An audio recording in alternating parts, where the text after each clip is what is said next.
There is a 30-second test so powerful that hospitals use it on their sickest elderly patients to predict who will survive. You don't need a doctor, you don't need equipment, you need a chair. And the number you get may be the most important number you learn this year. A study published in JAMA Network Open in 2026 tracked over 5,400 women aged 63 to 99 for more than 8 years. Those who performed fastest on this simple chair test had a 37% lower risk of dying from any cause, compared to those who performed slowest. And a landmark study from Clinimex in Rio de Janeiro followed over 4,200 adults for 12 years. Those who scored lowest on a related floor-based version of this test had 6 times the risk of dying from cardiovascular disease. 6 times. Not 20% more. Not double. 6 times. Ian Story, and here's what 99% of seniors don't know. Your score on this test can improve, even in your 70s, 80s, and 90s. And the 6 things this test reveals about your future, ranked from surprising to life-changing, could change how you think about aging forever. A 75-year-old on Reddit's Ask Old People put it this way. They wrote, "I couldn't imagine what it was like to be that weak, but at 75, I certainly can." How are you all dealing with this loss of balance and falling as you've gotten older? Could you get up if you did fall? That question, could you get up if you did fall, is exactly what this test answers. And the University at Buffalo study confirms it. Lead researcher Dr. Michael Lamonti said it plainly. If you don't have enough muscle strength to get up, it is going to be hard to do aerobic activities such as walking. When we no longer can get out of the chair and move freely, we face significant challenges. Here's how you take the test. Sit in a standard chair, about 17 inches high. Cross your arms over your chest. When the timer starts, stand up fully and sit back down as many times as you can in 30 seconds. Count every full stand. That number is your score. And in a moment, I'll show you exactly what it means for your age. The chair-to-stand exercise is the gold standard functional fitness assessment for seniors because it measures and builds the very strength that keeps you independent. Research shows that the 30-second chair stand test has excellent reliability and validity as a measure of lower body strength, and it predicts fall risk and mortality in older adults. Now, let's start with number 6. Number 6, this test reveals your real muscle age, and it's probably older than you think. A 2025 modeling study published in PMC confirmed that muscle mass peaks between ages 20 and 30, then declines by roughly 15% per decade after age 50. By the time you reach your late 70s, you may have lost up to half of all your skeletal muscle. One person on r/Ask Old People described what that feels like in real life. They wrote about getting trapped in a low chair. Getting out of it was a real struggle. I nearly had to roll onto my side to escape its grasp. It's true what they say, use it or lose it. I've decided it's time to start walking again. Here's the protocol. Take the test right now, today, while watching this video. Write down your number.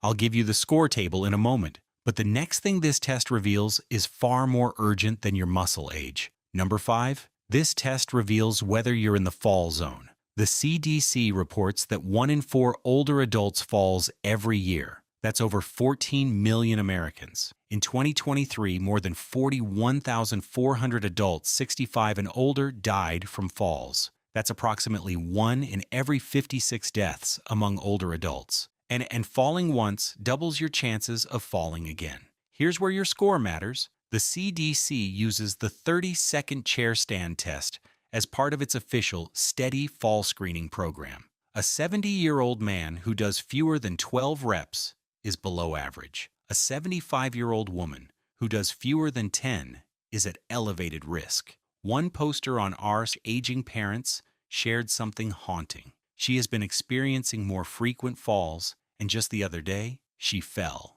and was unable to get up for quite some time. Here's the protocol. Check the score table on screen right now. If you're below average for your age, you're in the fall zone. And the strategies I'll share at number 1 can move you out of it, but the next revelation is one most people never hear from their doctor. Number 4, this test reveals whether you'll keep your independence. And this is the one that stops people in their tracks. A study in the Journal of Cachexia, Sarcopenia, and Muscle tracked nearly 3,500 adults and found that those with low muscle function not low muscle mass but low muscle function, had 6.19 times the odds of losing their physical independence by age 90. Low muscle mass alone, only 1.65 times the risk. It's not the size of your muscles that predicts your future. It's whether they work. A 74-year-old on Reddit wrote, "I'm 74, and today I realized I can't bend over anymore." And in the comments, a caregiver shared their own parent's story, how their mother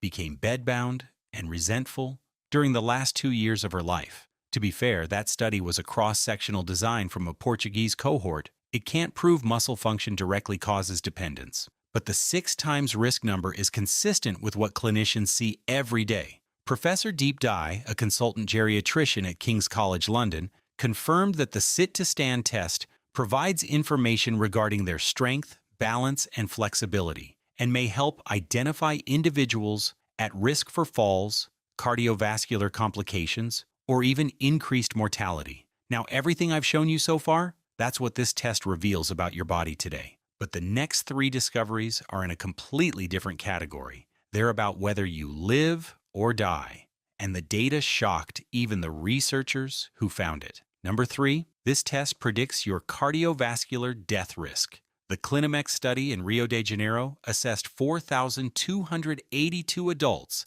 aged 46 to 75 using the sitting-rising test, a floor-based version of the chair stand.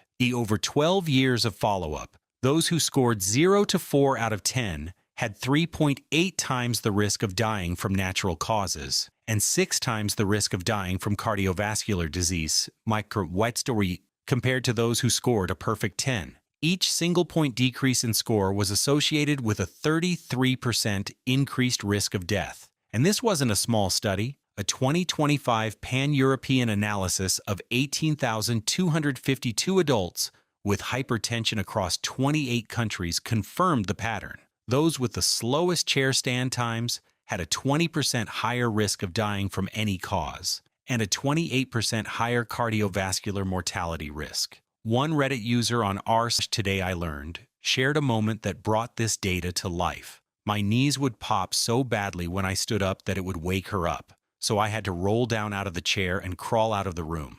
To be fair, these are observational studies. They show association, not direct causation. And the Clinimex participants were fitness clinic attendees, which may mean they were healthier than the general population. But when a study of 4,000 people followed for 12 years shows a 6-fold difference in cardiovascular death, that's not noise. That's a signal. Dr. Araujo, who developed the test, said it himself. "It's common sense that aerobic fitness is important for survival, but we have to start to look at other things related to fitness that are also important." But here's what makes number 2 different from everything else on this list. One of the most important things is exercise, not only improving your cardiorespiratory fitness, but also your grip strength and your muscle strength. And here's what makes the top 2 different from everything else. Dr. Ms. Peter Attia told 60 Minutes that muscle mass and strength have a higher association with longevity than even cholesterol and blood pressure. Higher. Let that sink in. Number 2. This test predicts your exact survival odds, and every single rep counts. The 2026 JAMA study found that for every 6-second improvement in chair stand time, women had a 4% lower risk of dying. Every additional 15 pounds of grip strength reduced mortality risk by 12%. And here's the part that matters most. These benefits held even among women who did not meet physical activity guidelines. You don't need to become an athlete. You just need to get stronger. The original 2014 study from Araujo found that each 1-point increase in the sitting-rising test corresponded to a 21% improvement in survival. And a 2026 study of hospitalized geriatric patients, the frailest population imaginable, found that those who managed fewer than 6 reps had 2.74 times the mortality risk over 2 years compared to those who did more. AARP